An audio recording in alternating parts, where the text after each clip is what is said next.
Muy buenos días, buenas tardes o noches, dependiendo del momento en que ustedes dispongan de su tiempo para presenciar una edición más de nuestro programa En Política, la Verdad Primero. Bueno, ante todo han ocurrido algunos hechos en el curso de este periodo en que hemos tenido la pausa quincenal que hacemos habitualmente, algunos hechos que ocupan nuestra atención. Yo sencillamente los voy a enumerar y, como bien dijo la ministra de Seguridad, ya van a entender qué tiene que ver con el tema que desarrollamos hoy, cuyo título hemos propuesto como El camino de las nuevas derechas triunfantes en gran parte de Europa y en la Argentina en particular hacia el totalitarismo. Algunos se han escandalizado de estas afirmaciones, pero como todo puede ser probado y demostrado, todo lo que es sensato y racional puede ser probado, bueno, las pruebas estarán a la vista de quien quiera entender. Quien quiera entender, entienda.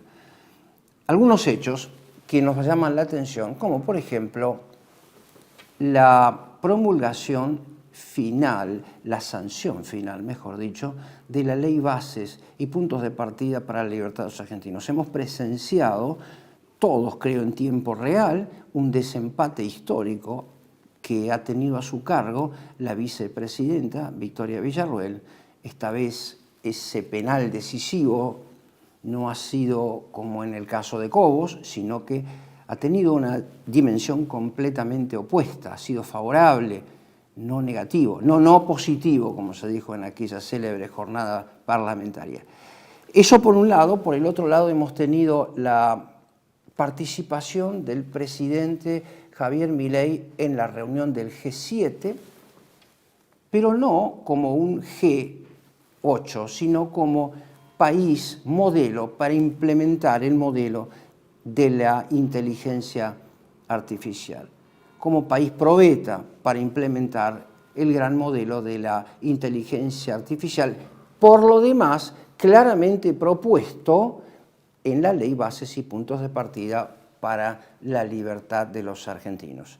Y otro de los hechos importantes que tendrá que ver con el desarrollo que tengo previsto para ofrecerles en el día de hoy, tiene que ver con la intervención justamente del presidente argentino también a propósito de algunas presentaciones públicas que ha hecho, por ejemplo, en la ciudad de Rosario, el Día de la Bandera. Y no quiero dejar pasar por alto también, en el sentido del modelo, del proyecto de inteligencia artificial, la intervención de Jorge Mario Bergoglio, el padre Bergoglio, como le gusta que lo llamen, y creo que es más propio llamarlo de este modo, la intervención, digo, del padre Bergoglio a propósito y con posterioridad de la reunión del G7 en el sentido de promover la utilización de la inteligencia artificial en beneficio del bienestar de la persona humana y de la exaltación de la dignidad de la persona humana. Esto será objeto de mi desarrollo. Trataré de demostrar aquí que en verdad esto no es una defensa de la persona humana, sino absolutamente lo contrario. El triunfo de las derechas en Europa, que cabe señalar en este elenco de novedades que hemos tenido, también tendrá que ver con mi desarrollo e involucra estas afirmaciones, este guión narrativo de Jorge Bergoglio, que se encadena esta vez no en los motivos izquierdistas, sino en los de la llamada nueva derecha, en defensa de la vida, de la dignidad de la persona, etc. Habrá ocasión entonces de ofrecer un desarrollo. Hace ya algunos años me tocó establecer como eje de mis reflexiones en el campo de la filosofía política tres grandes conceptos que eran los conceptos de orden natural, orden político y orden jurídico. Los había establecido como si se tratara de una línea de fundamentación, de una secuencia de fundamentación, siendo el de orden natural el fundamento del orden político y ambos el fundamento del orden jurídico, que es la estructura, por decirlo de alguna manera, ósea del ordenamiento político. La Constitución jurídica, la ley fundamental, no es más que una expresión política de esa voluntad de conducir a la comunidad hacia el bien común político. Un proyecto político que se hace jurídico, que se declara en línea de principios como orientación normativa para todo el sistema legal. Bueno, esta secuencia que yo establecí hace ya algunos años como eje, decía, de mis reflexiones, tenía un cuarto elemento, que es el elemento de la razón humana que permite pasar de un nivel al otro. Por ejemplo, el orden político es el resultado de la lectura que la inteligencia humana realiza, la contemplación, si podemos hablar con mayor propiedad aún, del orden de la naturaleza. A ver, dicho en pocas palabras, el ordenamiento político es de alguna manera un ordenamiento conforme a la naturaleza de la persona humana, no para animales brutos, sino para la persona humana. En el lenguaje de Santo Tomás de Aquino diríamos exactamente esto, que el arte político imita la naturaleza a través de la racionalidad, de la inteligencia. Hay que aclarar estos conceptos que a veces se utilizan en forma intercambiable, sin ninguna aclaración, que la razón no es otra cosa que la inteligencia en movimiento. La definición no es mía, sino que pertenece a Alberto Magno y fue enunciada ya en la primera mitad del siglo XIII.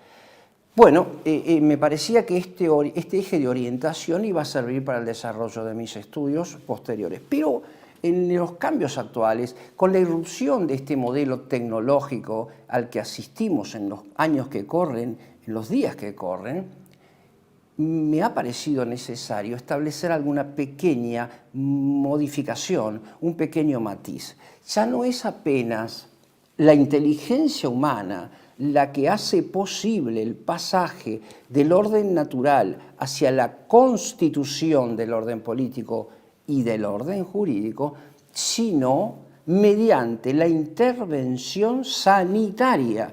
La intervención sanitaria en el ámbito, en el receptáculo propio del cerebro, que es el órgano de la inteligencia humana.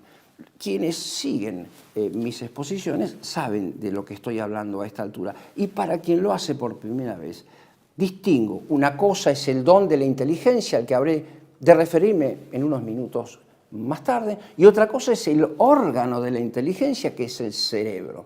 La operación sobre el cerebro pretende modificar, la operación, digo, tecnológica sobre el cerebro, pretende modificar la inteligencia humana y condicionar de esa manera tanto el ordenamiento político como el jurídico. De esto hemos hablado también en algunas otras entregas de este programa que venimos desarrollando ya por su versión número 8 en el día de hoy. Digo, entonces, se trata de una intervención sanitaria, pero no de una intervención sanitaria en sentido estricto, sino que me refiero aquí, abro un concepto para ir cerrándolo en el curso de mi exposición, especialmente en la segunda parte, el concepto, digo, de medicina holística. El lector, el oyente, el televidente habrá escuchado ya muchas veces, todo es holístico en nuestros días, ¿no? Todo, la economía es holística, la salud, la medicina es holística, la política es holística, la moral es holística. Consecuentemente, era pertinente hacer esta referencia aquí. Digo entonces, esta intervención que me conduce ahora, lógicamente, a tratar el problema de las maneras, de los modos posibles en que la persona humana posee la inteligencia. Quiero subrayar en esta parte inicial de mi exposición que me propongo demostrar que el camino de las nuevas derechas triunfantes en Europa, triunfantes en nuestro país, conduce hacia el más radical totalitarismo. No se trata de una opción redentora frente al totalitarismo, sino de su propedéutica, para que el televidente no pierda el hilo de la exposición. En este momento me toca desarrollar los modos posibles en que la persona humana puede poseer la inteligencia. Y ese es el guión de mi exposición, de aquí en adelante. Digo entonces, hay dos modos en general de poseer la inteligencia en el caso de la persona humana. Uno es por participación de Dios en la criatura. Dios participa a la persona humana ya en el seno materno de la inteligencia, del don de la inteligencia, que, dicho sea de paso, es una participación de un don divino que lo asemeja en cierta medida al hombre con su creador. La posesión de la inteligencia que le confiere también a imitación del creador la capacidad de ser él también señor de sus actos. De esto hablaremos en el curso de lo que resta de mi exposición. Digo entonces por participación. Dios nos confiere, dicho ya no metafísicamente, sino en lenguaje teológico, para que mejor se comprenda, Dios nos participa en forma gratuita del don de la inteligencia, que poseemos en forma rigurosamente personal. Hay otro modo en el cual podemos poseer la inteligencia, diría yo, como un auxilio a las operaciones de la vida humana. Y ya entramos de este modo en el campo de la tecnología que tanto preocupa el devenir de nuestros tiempos, del tiempo que vivimos. Me refiero, por ejemplo, al caso en que cuando ingresamos a un banco se abre la puerta o se cierra sola. Me refiero al caso de la utilización de la telefonía celular, de los teléfonos inteligentes. Ayudan de Alexia, a la famosa Alexia, ¿no?, que todos conocen mejor y que no vale la pena dispensarle tiempo aquí. Digo, esa inteligencia es artificial y se posee como ayuda, supuestamente, de la naturaleza humana. Pero hay un modo más radical, que este es definitorio, de poseer la inteligencia humana, de poseer la inteligencia en la persona humana. Digo, no por participación, sino en este caso como identidad entre Dios, o mejor dicho, entre la divinidad y ese nuevo modo que es la inteligencia, esta vez artificial. No solamente el medio ambiente se ha divinizado en el caso del proyecto de la Cuarta Revolución Industrial, sino que se ha divinizado también la inteligencia humana. Vamos camino, entonces, a esa demostración. La manera, entonces, de probar el contraste entre dos modos de inteligencia, la inteligencia que Dios le confiere en el acto de creación de cada uno de nosotros, de la persona humana, digo en concreto, en su relación, en su confrontación con este modo que la sustituye, que sustituye el don de la inteligencia por el de la inteligencia artificial, provocando, como digo, una cierta identidad entre la inteligencia, digamos, artificial y la propia persona humana, o inclusive las cosas, cuando nos referimos a la inteligencia de las cosas, esa que nos permite en el supermercado tomar un producto y que lo lea una computadora. Ese producto posee una inteligencia de las cosas. Nuestra ropa pretendidamente poseerá a futuro, un futuro muy próximo, también una inteligencia de las cosas que facilitará, así como el VAR de nuestra ubicación geográfica y en el tiempo, valga la redundancia, en tiempo real. Confrontamos esos dos modelos entonces. Me refiero en primer lugar al llamado modelo de la participación. Lo he llamado yo de esa manera para facilitar la comprensión. La participación de Dios en nosotros del don de la inteligencia. Me ha parecido encontrar aquí una fuente esclarecedora, nada menos que en la Suma contra Gentiles de Santo Tomás de Aquino, en la segunda parte, en el capítulo 46, 47, hay argumentos, hay axiomas que nos van a permitir comprender mejor el resto de mi desarrollo y un juicio crítico acerca de la inteligencia artificial. De qué modo podemos juzgar con pertinencia, con rigor científico, acerca de esta grave cuestión que hoy nos ocupa. Recuerden, los señores televidentes, que la inteligencia artificial no se refiere tan solo al aspecto personal, antropológico de la persona humana, sino a aquello llamado del estado mínimo, ¿no es cierto? Ese es un poco el punto. antes de entrar al análisis de este modelo, diría yo, trascendente, que tiene a Dios como alfa y omega de la inteligencia que poseemos, quisiera presentarles en pantalla un video que contiene una falsa narrativa, veremos por qué es falsa, en el capítulo de mis conclusiones, pero que tiene que ver con la inteligencia. Vean ustedes como en este pequeño video que vamos a poner en pantalla, se puede comprender ese traslado de la divinidad a la propia persona humana. Por favor, si podemos poner ese video en pantalla.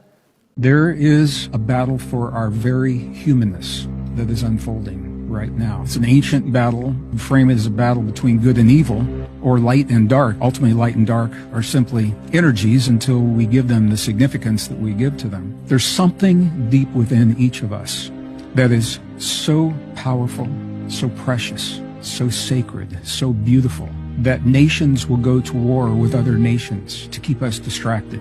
It is the power of human divinity that is only possible through the biological body. The power within us to transcend perceived limitations. There is a movement, the transhuman movement, to replace our bodies with synthetics, chemicals in the blood, sensors under the skin, computer chips in the brain, artificial intelligence. By virtue of doing so, it steals from us our ability to access our divinity. So what we're seeing playing out in the world today, whether you're looking at Ukraine and Russia, the role of America, or you're looking at the Middle East, you're looking at Israel and the Palestinian, and you look at everything happening all around that, they're happening now because the battle for our divinity has intensified to such a degree that these are the events that it takes to keep us from that inner focus. Now, I'm not saying that everyone, every politician, every leader of every nation certainly is aware. Many of them are pawns. They don't even know that they're pawns in this ancient battle of good and evil, of light and dark. Dejamos entonces abierta la polémica que abre este video, sin otra conclusión parcial que indicar cómo quien pretende oponerse al modelo totalitario del globalismo de la Cuarta Revolución Industrial apela, se refugia, se atrinchera en lo divino que hay en el hombre. Pero precisamente este es el guión de la Cuarta Revolución Industrial, haber trasladado lo divino por relación de identidad al interior de la persona humana. Esto es el centro, es el guión antropológico y fisiológico, biológico de la Cuarta Revolución Industrial. Se trata de una falsa oposición, pero esto habrá que demostrarlo en la segunda parte, en el segundo momento de mi exposición. Retomo entonces mi hilo expositivo a partir del modelo de la inteligencia que Dios nos participa en nuestra condición de persona humana. Digo, entonces, Santo Tomás explica allí en ese capítulo de la segunda parte de la Suma Teológica, capítulo 46, al que hago hacer referencia, algo que es de sentido común. Conviene, a los efectos de comprender el orden del universo creado, conviene que una inteligencia superior esté en el principio, precisamente, de todas las cosas. Y es nada más ni nada menos que la inteligencia divina. Un poco, para quien quiera profundizar, se trata de la primera vía, si ustedes quieren, de la comprobación, de la demostración racional de la existencia de Dios. Aristóteles la va a llamar la vía del movimiento, nosotros la asemejamos a ese primer motor inteligente de todo cuanto existe. Me ha parecido encontrar un paralelo con dos lugares de las Sagradas Escrituras. Uno de ellos es la cronología del Génesis, que la Cuarta Revolución Industrial se propone invertir como obra que es del Anticristo. El señor Klaus Schwab, mentor visible, pero no el único y excluyente de la élite globalista, emprende con esa tarea la tarea propia, específica del Anticristo y de sus ministros, que son los miembros de ese staff globalista que todos bien conocen, por lo menos a los que se presentan diariamente en nuestros medios de difusión. Dios entonces es el principio intelectivo del orden que conocemos. El paralelo también se puede establecer, me pareció pertinente, con el Evangelio de San Juan, cuando habla, para mi modo de ver, uno de los más filosóficos, por no decir el filosófico, el Evangelio filosófico por excelencia, cuando dice que en el principio estaba el verbo, en argé, logos, en griego. En el principio, argé, logos, el logos, la palabra, el verbo, la inteligencia en su estado de máxima perfección, era el principio antes que toda otra cosa creada. En el principio estaba el verbo. Pero digo entonces, este verbo, este logos, no es apenas logos en el principio, no hay apenas un logos, sino que también apuntando siempre nuestra atención al Evangelio de San Juan, no es solamente logos, sino que es phos en griego, quiere decir luz y luz verdadera. Recapitule, por favor, el televidente un poco a las palabras que utiliza el relator de aquel video que acabamos de ver, de esto de la luz divina, etcétera, que es motivo de ese video que pusimos a consideración. En el principio estaba el verbo, pero que era un verbo que era además luz y luz verdadera, dimanante de toda luminosidad. Me permito, a partir de estos textos, de la Summa contra Gentiles y de los lugares de las Sagradas Escrituras, me permito proponerles algunas conclusiones, dos en concreto, tomando justamente las tesis de Santo Tomás en la Summa contra Gentiles, en el lugar indicado. Es conveniente y pertenece no al plano de la fe, sino del sentido común, concluir que toda causa imprime su sello en los efectos. Y Santo Tomás nos da un ejemplo. Todo lo que es cálido proviene de una causa que es el fuego. Todo lo que es luminoso proviene de una causa que es la luz, el motivo que phos en griego, que acabo de mencionar. Pero también, si vamos un poco a la profundidad de esta expresión de Santo Tomás, hay que concluir que la causa por excelencia no apenas pone su sello en los efectos, sino que además les confiere grados de perfección. Porque siendo Dios, no apenas la inteligencia por excelencia, sino la perfección por excelencia, y en atención al primer principio que acabo de enunciar, es pertinente que Dios le confiera a la persona su perfección a cada una de sus criaturas, según niveles de perfección. Emergen de aquí, me refiero a la perfección, llamamos técnicamente perfección primera. Las personas, todas somos perfectas, no porque realizamos operaciones morales y políticas perfectas, sino por el hecho de ser lo que somos, en el acto, de la creación. Nuestra perfección hasta ahí radica en esto. ¿Qué pasa con la perfección moral? Es capítulo de la filosofía moral, de la filosofía política. Es el ámbito de nuestro libre arbitrio, de nuestra libertad, de la que ya hemos hablado en otro momento. Estos dos principios, estas dos conclusiones, podrían encuadrarse en lo que yo llamo la ley de los miembros. La ley de los miembros, la ley, por ejemplo, de la gravedad, que hace que una piedra caiga hacia el centro de la Tierra. La ley de los miembros es la que justifica y explica el movimiento a partir de estos dos grandes principios. Pero como tratamos en especial de la persona humana, Dios imprime a la persona humana su perfección, no apenas su sello, sino su perfección, confiriéndole, como dije, el don de la inteligencia. Y esto ahora tiene un nuevo significado. Al otorgarle el don de la inteligencia, lo hace semejante, como decíamos, a Dios mismo. Pero dado que conviene que las inteligencias también posean voluntad y afectividad, es necesario para el buen cumplimiento de los fines perfectivos del hombre una segunda ley que es la ley de la gracia santificante. No alcanzamos la salvación ni los fines honestos que nos proponemos mediante el conocimiento, no los alcanzamos solo con la voluntad, ni solo con los afectos. Sin mí nada podéis.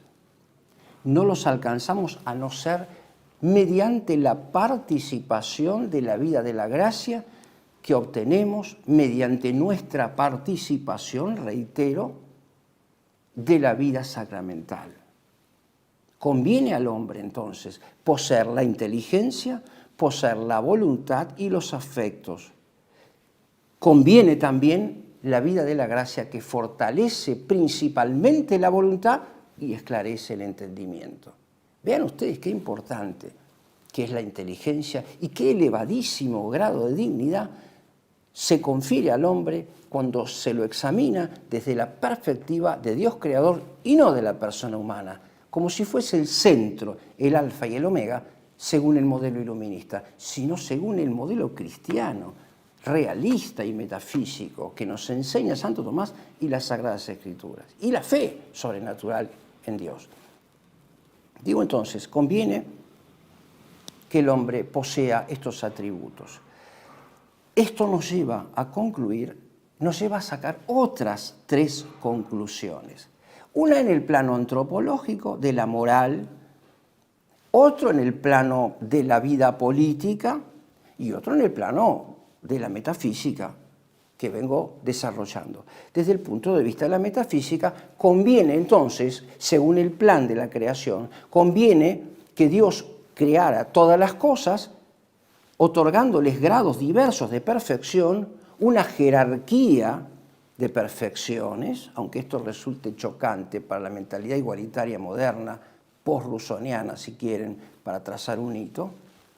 Conviene que las criaturas intelectuales que poseen los atributos de la inteligencia, la voluntad y los afectos estén en la cúspide del orden de la creación. Digo, la persona humana que pretende ser ahora puesta en el último escalón del orden de la creación por el modelo de esta cuarta revolución industrial.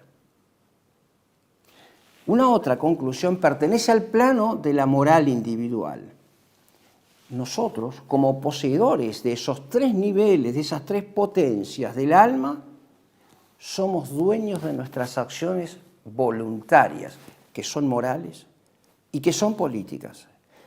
Realizamos los actos honestos y también los deshonestos por una moción interior. Les pido, por favor, subrayar esta parte de mi exposición porque será de capital relevancia para entender el modelo antagónico de la inteligencia artificial.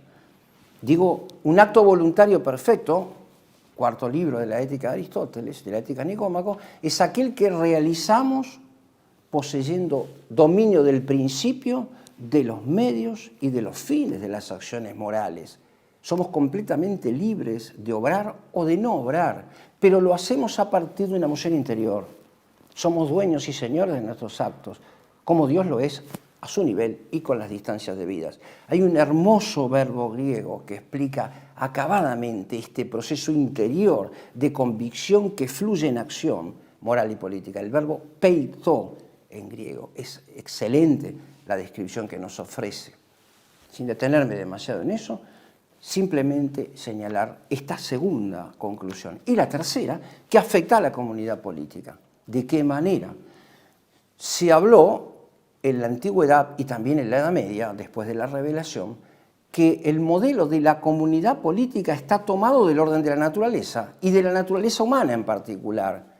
Así como el cuerpo tiene la cabeza, el cerebro y la inteligencia y los órganos que le responden para hacer posible la vida humana, la vida política tiene una autoridad, una cabeza, un centro dimanante de poder que hace posible la consecución de un fin honesto. Se lo llamó en la antigüedad modelo organológico, por similitud a los órganos del cuerpo. Pero después de la revelación, después de la predicación de los apóstoles, se le dio otro modelo, se le dio otro nombre. Ya no se llamó apenas organológico, sino ontoteológico, porque ahora no es la persona, sino Dios y en especial el orden de la creación. El orden político es un microcosmos. Utilizo aquí un concepto muy frecuente en Eric Voegelin, filósofo político del siglo XX, contemporáneo de Leo Strauss, al que me he referido en las antípodas, naturalmente, de Eric Voegelin. Digo entonces este concepto de tomar a Dios como alfa y omega, pero como paradigma en cuyo interior, en el interior, digo, de la creación, de ese movimiento de alfa y omega de la creación, desde el principio al fin, y colocar dentro, por analogía, el orden político. Allí está el lugar, precisamente, del orden político. Al cabo de esta primera parte de mi exposición, les podría decir entonces que debemos reconocer dos circularidades.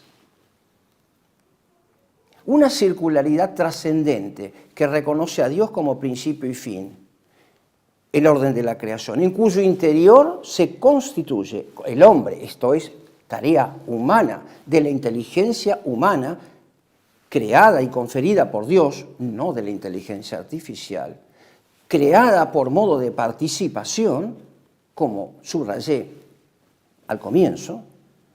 Ese modelo de trascendencia vertical es el paradigma, es el horizonte en el cual encontramos el orden político. Por eso hablamos de constitución del orden político. Estatuir, poner dentro, como dentro y en armonía. En arjé, ¿qué significa armonía, no?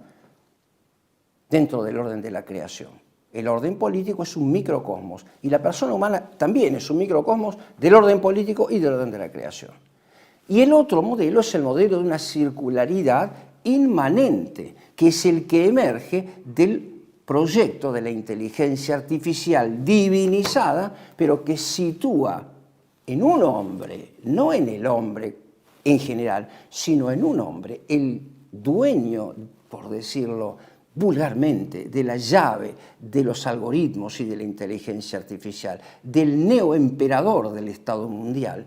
Ese es el sustituto de Dios, ese justamente es el nuevo, el anticristo, es el centro de referencia del nuevo ordenamiento político.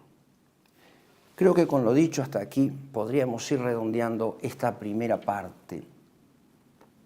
Hemos confrontado de la mano de la descripción de los dos grandes modelos de la inteligencia, hasta aquí bastante somera por lo demás, estas dos circularidades. Cabe destacar, digo, la inmanente y la trascendente, ¿no?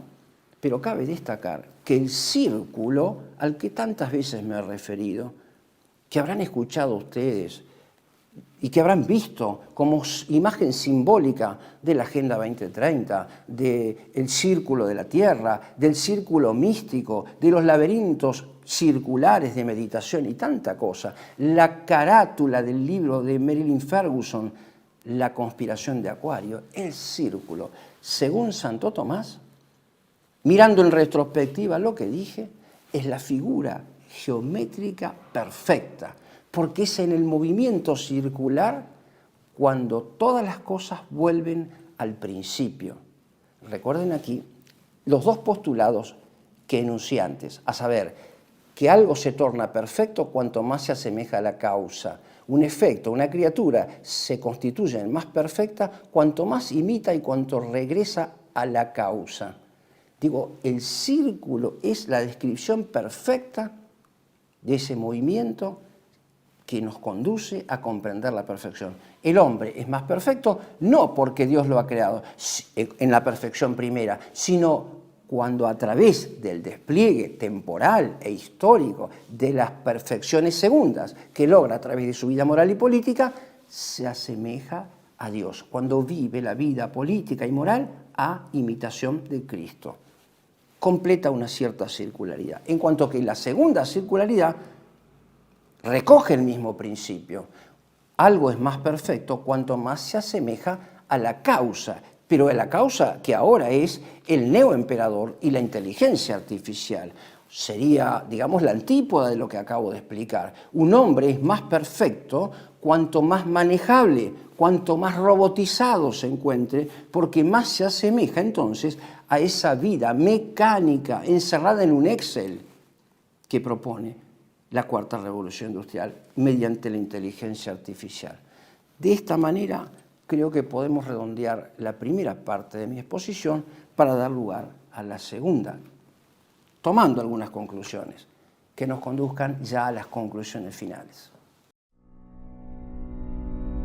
TLV1 se complace en anunciar que estará transmitiendo en su canal TLV1 Clips valiosos programas emitidos antes de la censura sufrida. El lienzo prohibido, El revés del derecho, Combates por nuestra historia, Disenso, Historias de Malvinas, entre otros que podrán encontrar en este enlace.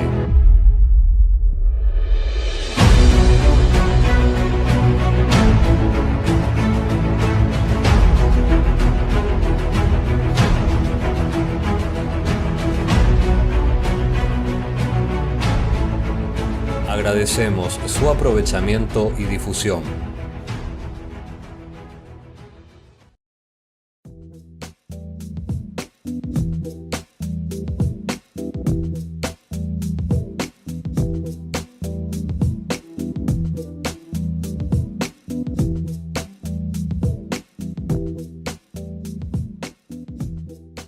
Decir siempre la verdad primero tiene un precio.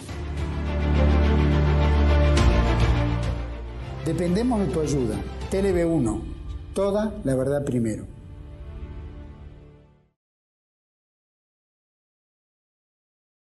Tomamos entonces algunas conclusiones de la primera parte para iniciar el camino ahora hacia la demostración del modelo de circularidad inmanente que caracteriza a la nueva derecha triunfante en Europa y cuyo guión acaba de expresar, como decía al comienzo, el padre Jorge Bergoglio en su intervención a propósito del caso de la inteligencia artificial.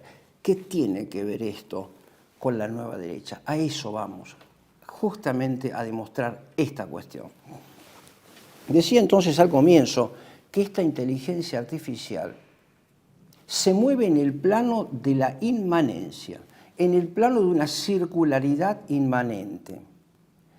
Propone no un ascenso hacia la trascendencia, sino un retorno sobre el yo personal profundo.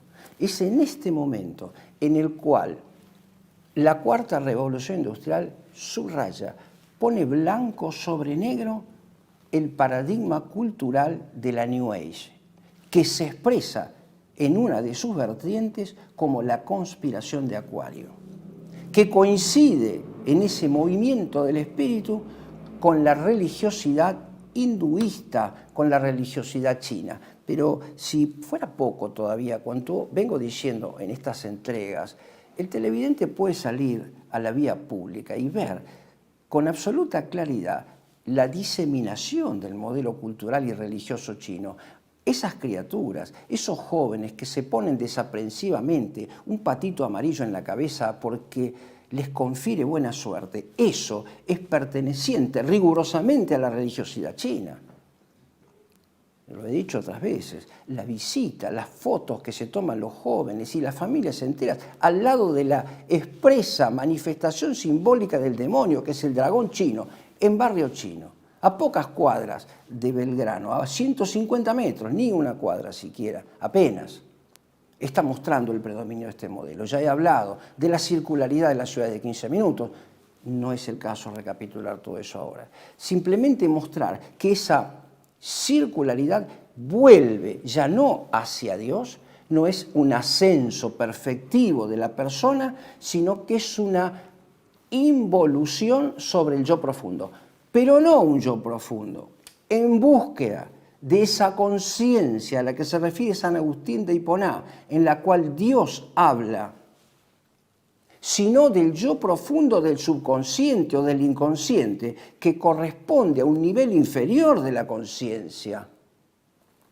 Es el yo profundo animal, el de los instintos y de los movimientos fisiológicos. Y decía, aquí es donde confluye el modelo, no tan solo ya de la espiritualidad china, sino también del New Age, que emprendió en la década del 80 en California la conspiración de Acuario, que tiene tanta influencia en nuestros personajes políticos de la vida cotidiana. ¿Por qué? Es que de esto estamos hablando. Como decía al comienzo, ya lo van a entender. Ya lo van a entender. Es muy simple. Es solo reparar en los hechos, solo mirarlos más allá de la opinión vulgar. Vamos adelante entonces con ese modelo, el de la inmanencia, de la circularidad inmanente. Mientras que el modelo de la circularidad trascendente orienta la inteligencia hacia un camino de purificación que acaba con la visión de Dios para quienes son más perfectos, quienes logran mejor esa perfección, ese desprendimiento completo de las cosas materiales para poseer a Dios, acaba con la vida mística. Mientras este modelo nos ofrece la, digamos, visión de Dios, según que es posible, in vía, decimos técnicamente, en este mundo, logramos de ese modo la iluminación de la inteligencia divina mediante la fe sobrenatural como orientación, como luz, dije al comienzo, como recapitulación de toda la vida concreta, la vida práctica. Mientras que esto es así, en el caso de la otra circularidad que es inmanente y que retorna sobre la dimensión animal de la persona humana, no sobre la inteligencia, no sobre el alma espiritual, sino sobre el yo profundo animal y fisiológico, esto permite desatar desde dentro las pasiones más bajas, que son ahora el instinto como orientación de la vida moral y política. Este es el paradigma del androide al que se nos pretende llevar, al menos en un primer momento, porque tampoco se trata de soltar todas las ataduras, sino solo en un primer momento, en el momento libertario al que vengo haciendo referencia. Decía entonces dos modelos. Este segundo, inmanente. Aquí, en esta segunda inmanencia, debemos subrayar dos planos de conclusiones. El primero corresponde, como dije antes, como hice por analogía en el primer modelo, en el modelo de la trascendencia, al orden de la persona humana. Y el otro corresponde al de la vida política.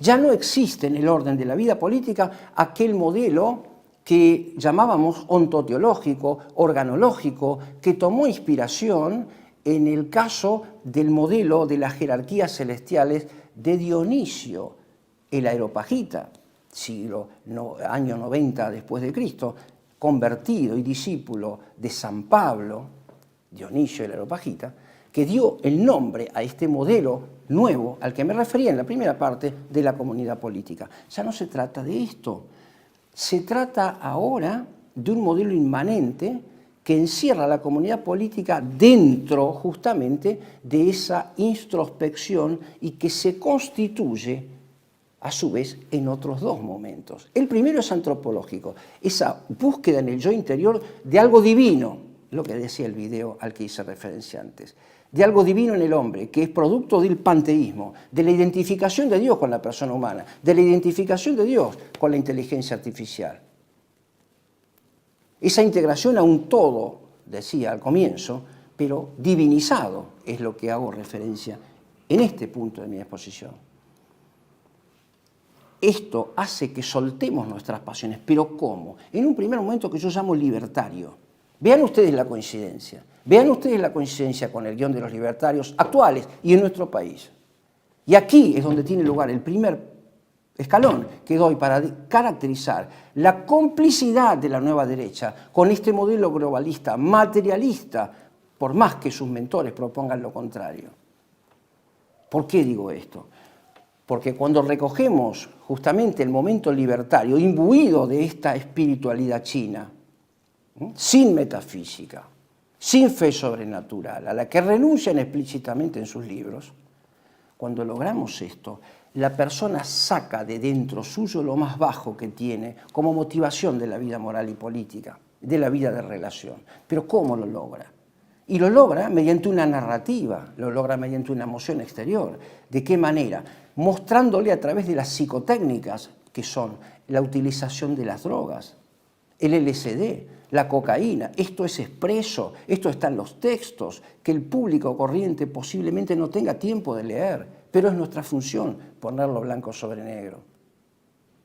Pero cuando todos estos instintos en ese momento libertario salen a la superficie, claramente que aquí opera un principio platónico incuestionable, que es la reducción de lo múltiple a lo uno. Las expresiones subjetivas de las libertades, de conocimiento y de obrar, que cada uno haga lo que le plazca según su subjetiva comprensión, conduce a un caos que se resuelve mediante la reducción a lo uno, mediante la reducción a la causa originaria y primera, vale decir, el totalitarismo del anticristo. La mejor escuela para llegar al totalitarismo nos la está ofreciendo el modelo libertario, este modelo de la libertad subjetiva del obrar y del comprender y del querer. Potencias del alma a las que me referí en la primera parte. Lo dicen expresamente en sus textos. Es suficiente leer La batalla cultural de Agustín Laje, plagada de incomprensiones del problema metafísico, ayuna por completo de toda referencia metafísica y negadora de todo trasfondo sobrenatural de su modelo de revolución cultural. Pero habremos de referirnos al final a eso. Simplemente para señalar ahora la reducción del momento libertario en totalitarismo. ¿Y cómo se logra esto? Mediante una persuasión también, pero por mociones exteriores. Nos llevan ahora a la acción moral y política a través de una narrativa falsa, cuando no equívoca desde el exterior. Como digo, entonces, moción de nuestras operaciones morales y políticas. Ya no somos dueños de nuestras operaciones, ya no somos dueños de nuestras acciones. Tomo tal o cual medicamento, no porque sea bueno para mi salud y porque estoy convencido, sino porque se me amenaza desde el exterior a no poder realizar otras operaciones de la vida cotidiana. Por ejemplo, o cuando se me lleva mediante el engaño, haciendo referencia, por ejemplo, a la defensa de valores tales y cuales, cuando en realidad se trata de todo lo contrario. Digo entonces, se resuelve, recogiendo un concepto que enuncié en la primera parte, en el momento holístico de las libertades, cuando todas las libertades se fusionan en un todo superior material, que es la máquina, que es la computadora, la digitalización de nuestras libertades. Es aquí donde esta nueva derecha incardina el proyecto del Estado mínimo. El Estado no es mínimo, sino omnipotente y omnipresente como Dios, porque se lo diviniza, no es que desaparece y se retira. De lo que se retira es de sus deberes para el bien común, político, pero está presente porque precisamente se ha sustituido, se ha autosustituido por el Estado mínimo digital, que todo lo ve y todo lo controla. Vale, acá, para romper un poco el hilo académico que pretendo darle, porque lo hago en una invitación a la audiencia a reflexionar un poco más seriamente en las cosas que nos suceden en el día a día. Una anécdota solamente. Me dirigía desde una localidad a la otra en el auto, acompañado por mi esposa, y ambos, por distintos caminos y distintos motivos, olvidamos de recoger dinero en efectivo para pagar los peajes. Y hicimos ese comentario en el auto: no tenemos plata para los peajes. ¿Saben lo que ocurrió? Que cuando pusimos el GPS nos estaba llevando por colectoras donde no había peaje. ¿Qué pasó acá? ¿Alguno escuchó? Algún pícaro escuchó que no teníamos dinero. Bueno, a esto me refiero, ¿no? A estas cosas que ustedes pueden comprobar también muy fácilmente y de las que escuchamos a muchos de nuestros familiares, allegados, etcétera, que han vivido esta misma experiencia. El momento holístico, la reducción totalitaria del libertarianismo se da precisamente cuando somos invitados a integrar la comunidad política en lo que Nicolás Luhmann llamó la teoría de los sistemas. Esos sistemas que estudian nuestros chicos en la escuela secundaria, el conjunto, la teoría de los conjuntos, eso es. Pero como lo expresaba el ministro chino que participó en la última reunión de Davos, delante, con el aplauso y la presencia de Klaus Schwab, de la sinergesis, el movimiento sinergético, que significa la integración de nuestra vida moral y política en un todo irreflexivamente.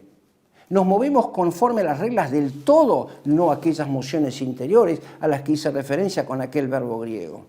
Nos referimos ahora a movimientos que vienen gobernados por una inteligencia única, el intelecto único al que me referí también otras veces, que hoy llamamos inteligencia artificial. Es ahí donde el libertarianismo adquiere su faz totalitaria radical. Esto demostrado hasta aquí desde el punto de vista sistemático, pero habrá que ir un poco más adelante, y eso es lo que reservo para las conclusiones, para mostrar esto en las contradicciones flagrantes que tenemos delante nuestro en el día a día. ¿Por qué? Ya casi llegando al final de mi exposición, digo que la nueva derecha nos conduce al globalismo totalitario, porque hay una sola forma de comprender la derecha. La única forma es evangélica. Estarán a la derecha los justos y a la izquierda los réprobos. Pero Dios es el centro de referencia. El católico, el Hijo de Dios, no es de derecha ni de izquierda, sino de Dios.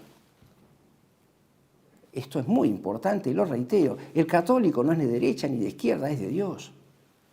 Es Él el que nos pone en un lado y en el otro para que entendamos. Si vamos a la etimología, en alemán, en latín o en griego, como quieran, podríamos llegar a la misma conclusión. No lo voy a hacer acá, no es el caso, no es el caso. Vamos a lo esencial, vamos a lo esencial. ¿Por qué digo que la nueva derecha es una falsa derecha, que emprende una falsa narrativa, que conduce al totalitarismo? Por algunas características que habremos de enunciar. La primera de ellas, porque desde el punto de vista histórico, quienes hablan de batalla cultural evidencian un craso desconocimiento de la historia del concepto que emprenden. Es sorprendente escucharlos hablar de batalla cultural haciendo manifiesta omisión de un autor contemporáneo que se ha caracterizado por escribir justamente en favor de la verdadera cultura católica. Me refiero al profesor Alberto Boixadós, ya fallecido, pero contemporáneo mío, que tengo unos años más que estos jóvenes imberbes que se proponen esta empresa. Esa es la primera característica, desde el punto de vista histórico. La segunda, desde el punto de vista metafísico, desde el punto de vista sistemático, carecen de una metafísica de base que les permita comprender que la cultura no es un concepto histórico, no es un concepto pasajero. La cultura emerge del culto debido al Dios verdadero, porque detrás, en el principio y en el fin del concepto de cultura, hay una discusión teológica. El principio de la cultura, sí, ciertamente es el cultivo de la tierra, pero es el culto debido a Dios creador. Esto está ausente en el discurso de esta nueva derecha, que triunfa en el mundo entero. Una falsa concepción acerca del conocimiento. ¿Qué dice la nueva derecha acerca de la revolución del conocimiento?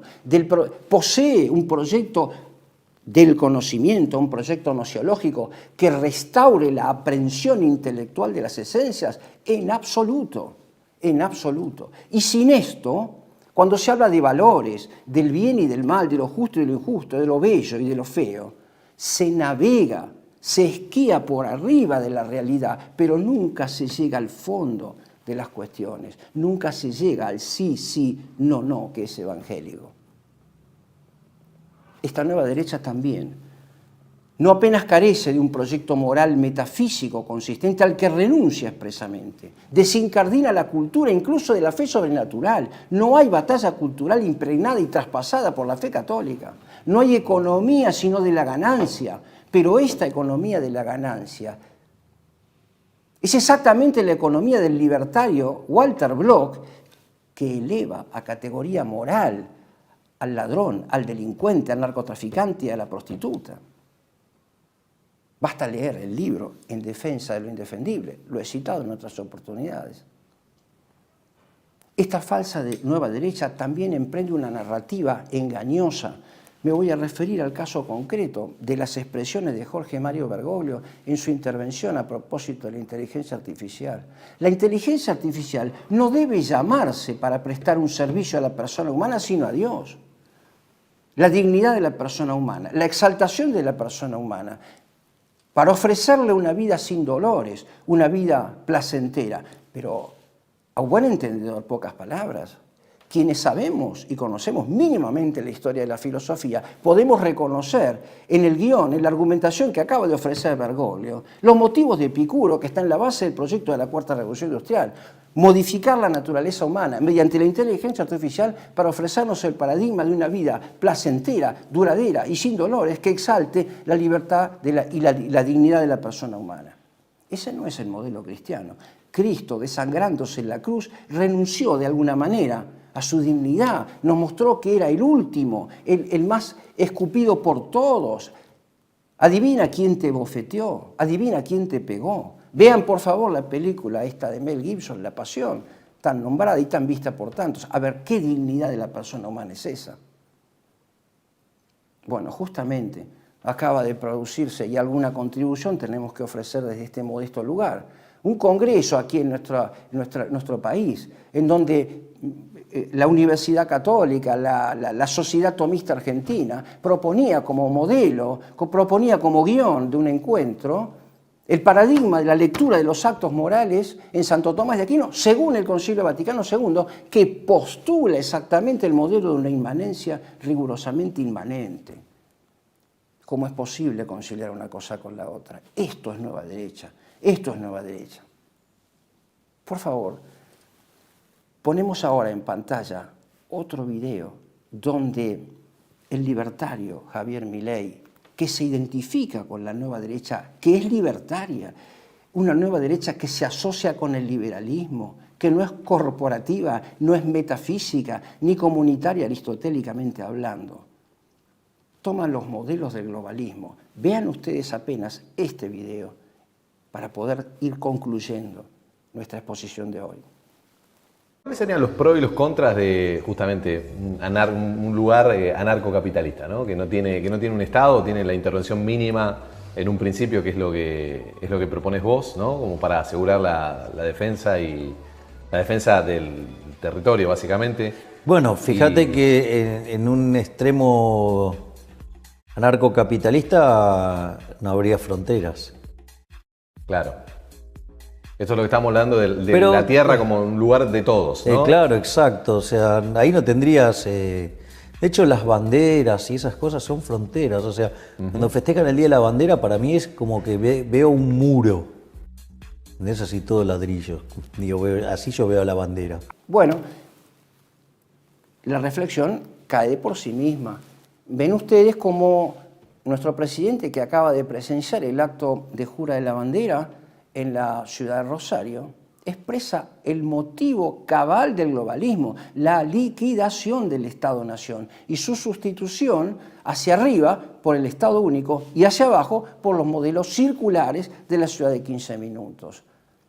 Todos son conscientes de esto, solo que no se habla de estas cosas en el espacio público, a no ser cuanto podamos decir, no yo, sino cuantos otros colaboradores de este canal que pretende ofrecer una versión distinta de la realidad. La verdad primero, se dice casi como guión en todas estas contribuciones. Cuando llegaba al estudio escuchaba a un colega hablando sobre las cuestiones económicas, a la doctora Chinda Brandolino y a cuantos intervienen aquí y pasan por estas pantallas. Simplemente para mostrar las incoherencias de esta nueva derecha que conduce, como dije, y lo demostré sistemáticamente y lo demostramos ahora por los hechos en concreto. Me refería al principio, enunciando los hechos importantes ocurridos en este último periodo de nuestra última entrega, a la aprobación en el Congreso de la Nación de la Ley Bases y Punto de Partida. Fíjense ustedes, podrán verlo, no los voy a agobiar ahora con otro video, la argumentación de la vicepresidenta, la señora Victoria Villarruel, para emitir su voto positivo en favor de la ley Bases y Puntos de Partida. La señora Victoria Villarruel es también un representante de esta nueva derecha, sin metafísica, sin ninguna duda. De discurso medido, de discurso políticamente controlado y correcto, aunque parezca incorrecto. Fíjense ustedes cuando argumenta y pone en confrontación dos modelos. el de la Argentina, de los que trabajan y de los que le impiden trabajar. Se apoya en un modelo del comunitarismo, en un momento comunitario, para impulsar una ley que favorece la instauración de la inteligencia artificial como punto de partida justamente del proyecto de la ley Bases, reitero, y punto de partida para la libertad de los argentinos. La llegada del proyecto Starlink. ¿Qué significa esto? El control absoluto, nuestra vida en el globo terráqueo, ya no apenas en la Argentina. El primero que llegó aquí fue el señor Elon Musk con ese proyecto. Por todos lados se ofrecen promociones con sus pantallas, que sustituyen la comunicación alámbrica por la comunicación trascendente en el sentido inmanente de la inteligencia artificial, para que podamos vivir en una burbuja transparente, para que todos nuestros movimientos y nuestros más íntimos pensamientos sean controlables y reconducibles, e incluso punibles. La disidencia será punible de aquí a poco tiempo, más temprano que tarde. El proyecto Starlink es el principio del fin de nuestras libertades. Sin embargo, un representante, en este caso de la nueva derecha, se postula en favor de ese modelo. Otro ejemplo, lo podemos tomar de una presentación que me tocó asistir, al menos en la pantalla, en internet, de jóvenes dotados, imbuidos ellos de la mejor intención, pero conducidos por mociones exteriores de una narrativa engañosa de esta nueva derecha. Me refiero, fíjense ustedes el nombre, me refiero a estos chicos autodenominados jóvenes de la Cruz del Sur. Ya el nombre debiera llamarnos la atención. Jóvenes de la Cruz del Sur, provincias del sur, para hablar de la Patagonia como la segunda Palestina. Vean ustedes la coincidencia de motivos, ¿no? Y que estos muchachos, la mayoría de ellos muy jóvenes, no alcanzan todavía a reunir en una síntesis y que a veces se niegan a comprenderla también, ¿no? Decía en esta presentación, quien introducía las jornadas que fueron aparentemente hace poco tiempo, bastante recientes, hablaba y agradecía a una empresa que también es editorial, que se llama Hojas del Sur. Esa empresa, Hojas del Sur, según dice el relator, el introductor de las jornadas, de los jóvenes de la nueva derecha, de los que se oponen al globalismo, esa empresa, Hojas del Sur, es la misma que editó la obra que presentó Javier Milei en el Luna Park. Y la tapa de ese libro está cargada de simbología, porque pone en la parte inferior la Cuba comunista en el modelo del viejo comunismo. Y en la parte superior el modelo triunfante, que es el de la resolución, insisto, totalitaria del libertarianismo en el modelo de Singapur, la ciudad inteligente por excelencia, la dominación del estado mínimo tecnológico que implica la completa esclavitud de los habitantes de Singapur, en este caso. El modelo asiático, la espiritualidad asiática, pero llevada al terreno específico de la cuarta revolución industrial. De eso estamos hablando cuando hablamos de las Hojas del Sur. A los jóvenes que se proponen restaurar valores, oponerse al marxismo, cuando están caminando con los ojos vendados hacia el marxismo. Y no apenas eso. Y no apenas eso.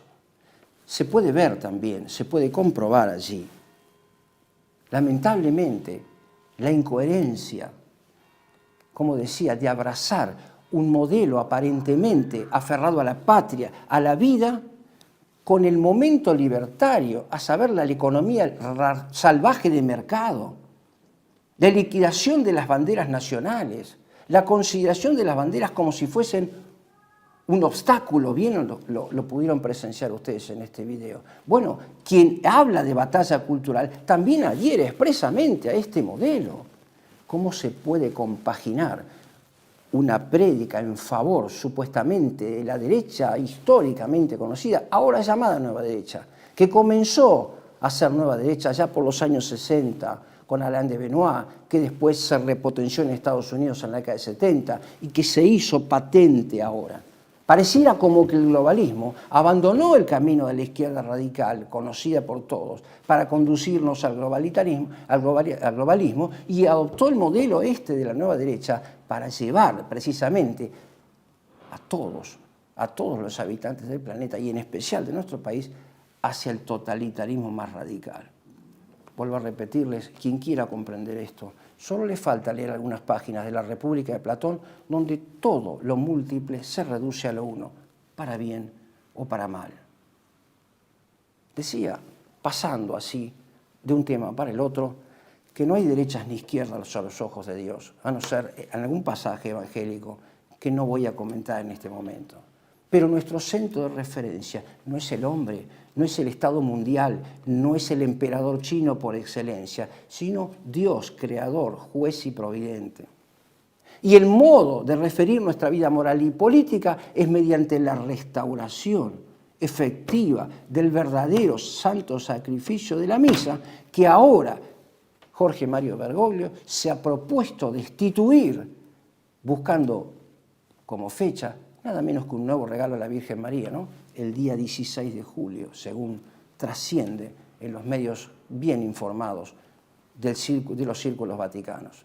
La supresión del santo sacrificio de la misa, porque la otra misa no es sacrificio, sino banquete, que es algo protestante, es hechura de los protestantes, es algo totalmente distinto a lo que la Iglesia tuvo durante 2000 años por válido. Hay que restaurar entonces el santo sacrificio de la misa como centro de referencia de la persona humana. Es allí donde está su más alta dignidad, en el reconocimiento de su de su finitud delante del misterio que se produce en cada misa mediante justamente la recreación, la revivificación del sacrificio del Calvario, pero en forma incruenta sobre el altar. Desde este modesto lugar solo cabe, porque la responsabilidad primaria hoy es nuestra, pero de la mano precisamente de los pastores de la Iglesia. Voy a tomar un texto que puede desconcertar a muchos que siguen mis exposiciones. Teilhard de Chardin va a decir que esto de la conspiración es algo como un juego de cartas, donde nosotros estamos sentados, somos parte del botín, somos parte del juego y tenemos las cartas. Si nosotros nos levantamos, se termina el juego. Y acá vale lo mismo. Si nosotros nos levantamos de la mesa y damos un golpe en favor del orden auténticamente cristiano, se termina el juego. Pero está predicho que no va a ser así, por causa del pecado original. Está predicho que vamos a asistir a los últimos días, y uno de ellos, de los signos de los últimos días, es la supresión del sacrificio de la misa, la inversión del orden de Génesis, como viene ocurriendo. Lo único que podemos decir de aquí, y ya para cerrar esta intervención de la tarde-noche de hoy, cuanto menos aquí en el estudio, es una admonición filial al padre Bergoglio. Por favor, recapacite, convierta su alma. Monseñor Carlos María Viganó no es un cismático, el cismático es usted. Convierta su alma al Cristo sufriente, al Cristo que se desangra por nosotros. Conviértase a través del corazón inmaculado de la Madre de Cristo concebida sin pecado original. La Santísima Virgen María no es como usted cree, una buena chica que se hizo santa, sino que es sin pecado concebida. Restaure usted el sacrificio de la Santa Misa, no lo persiga más. Acabamos de ver en los últimos días una misa en donde se cantaron consignas en contra del presidente. No voy a abrir un juicio de valor sobre eso. Sí reparo en un acto, valga la redundancia, de reparación de vida. El periodista habló de una misa asquerosa. Ninguna misa es asquerosa. Lo que es asquerosa es la condición de sus ministros que la deshonran. La misa es siempre santa, católica y apostólica. Es ahí donde está el tesoro y la fuente dimanante que nos permitirá, cuanto menos, morir dignamente, aunque la batalla en este mundo no sea nuestra, aunque el triunfo no sea nuestro. Les agradezco una vez más por su atención y trato en lo posible de entregarles lo mejor que puedo de mí sin aburrirlos, sin cansarlos. Y les pido que en esos comentarios que tan generosamente dejan, también me hagan las preguntas que consideren pertinentes, porque los leo, porque con mucho gusto los voy a contestar para que estas conversaciones tengan también extensión más allá de este encuentro accidental aquí que dura apenas una hora en el canal. Que tengan ustedes entonces un buen día y si Dios quiere nos veremos en un par de semanas más.